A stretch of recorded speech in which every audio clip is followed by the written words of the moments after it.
1800 hours Pakistan Standard Time. Assalamu alaikum. This is Radio Pakistan. The news read by Sumaira Kamal. The headlines first. Prime Minister has reached the United Nations headquarters in New York to attend a welcome reception being hosted by UN Secretary General for the participating leaders of the 77th General Assembly session. Hurriyat leadership has expressed the hope that UN General Assembly session will come up with a viable formula for final settlement of Kashmir dispute. President calls for focusing on trade enhancement and excellent bilateral ties between Pakistan and Turkey.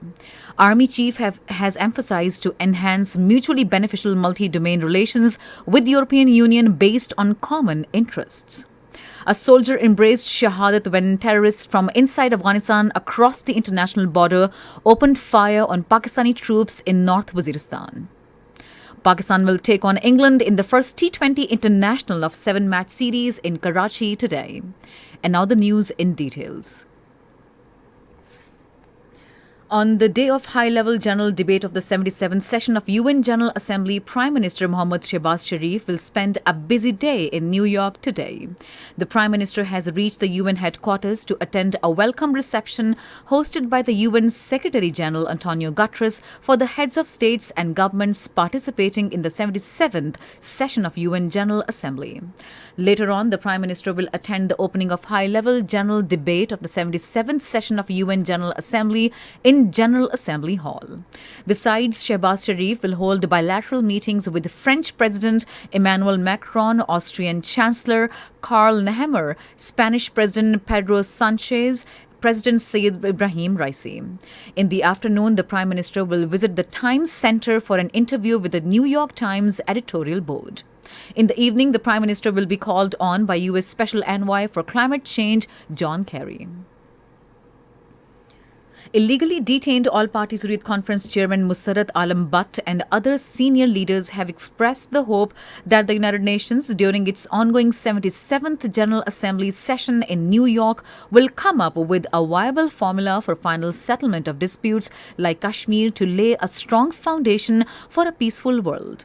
According to Kashmir Media Service, Musarrat Alam Butt and other leaders, Shabir Ahmed Shah, Naeem Ahmed Khan and Asya Andrabi, in their statements from New Delhi's Tihar jail, said that Kashmir is the oldest global dispute present on the UN agenda and ceaseless loss of life due to its unaddressed status betrays utter failure of the world body.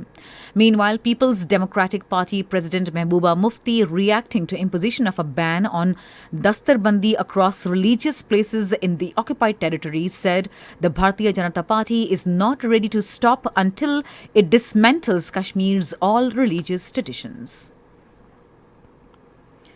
President Dr. Arif Alvi has called for focusing on trade enhancement and bringing trade volume at par with the excellent bilateral ties between Pakistan and Turkey. He said this while talking to Pakistan's ambassador-designate to Turkey, Dr. Yusuf Junaid, in Islamabad today. The president congratulated the ambassador-designate on his appointment and said that Pakistan remained committed to furthering bilateral trade and investment ties with Turkey. He also expressed his gratitude for Turkey's support to Pakistan on the Jammu and Kashmir dispute and asked the ambassador-designate to convey sentiments to the Turkish side. Chief of Army Staff General Qamar Javed Bajwa says Pakistan earnestly looks forward to enhance mutually beneficial multi-domain relations with the European Union based on common interests.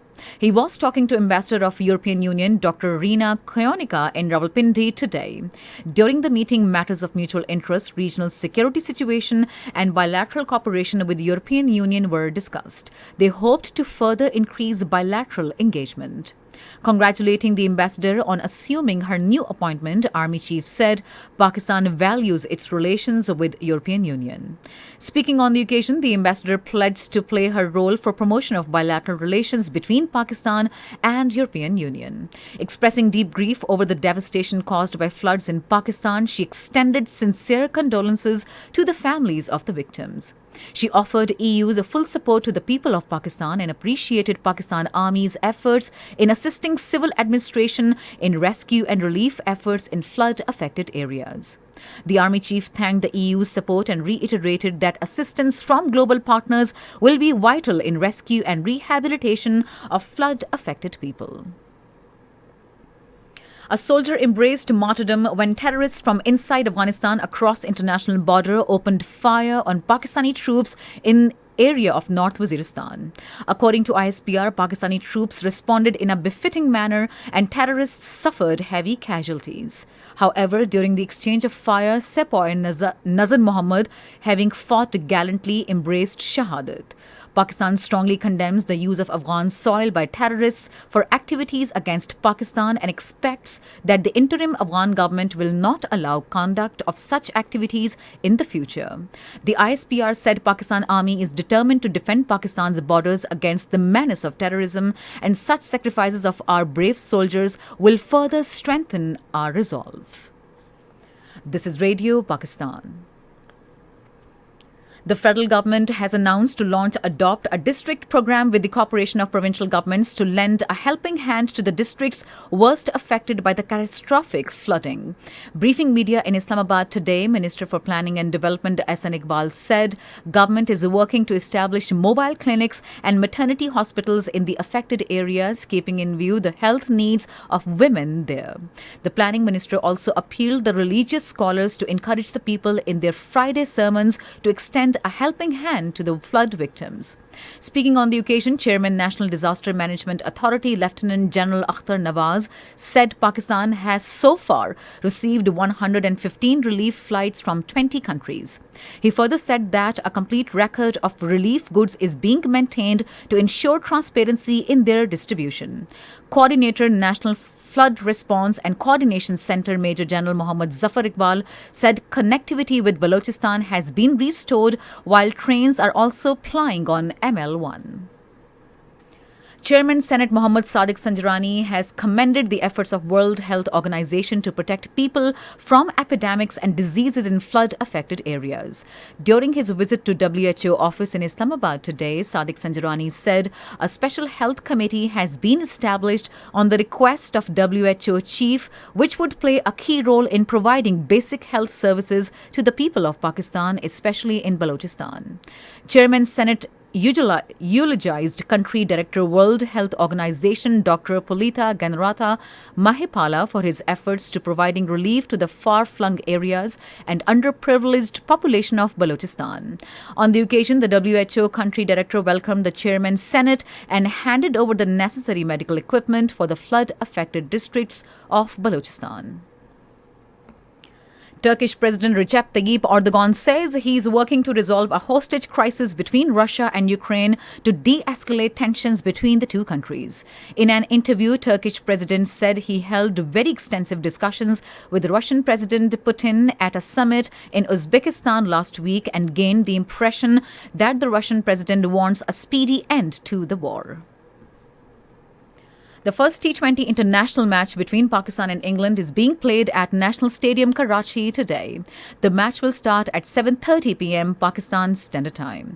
A special arrangement has been made for the flood victims living in the camps in Karachi to watch T20 matches between Pakistan and England. Flood victims can register for free passes by recalling and calling on the telephone number 021 992 44650. And finally, the weather. Mainly dry weather is likely to prevail over most parts of the country, while hot in central and southern parts during the next 12 hours. However, light rain with thunderstorm is expected in Upper Khyber Pakhtunkhwa. And to end the news, here are some of the headlines once again. Prime Minister has reached the United Nations headquarters in New York to attend a welcome reception being hosted by UN Secretary General for the participating leaders of the 77th General Assembly session. President calls for focusing on trade enhancement and excellent bilateral ties between Pakistan and Turkey. Pakistan will take on England in the first T20 International of 7-match series in Karachi today. And that is the end of the news. For more news and analyses, log on to our website radio.gov.pk and also watch live streaming of our bulletins on the link facebook.com/radio Pakistan News Official.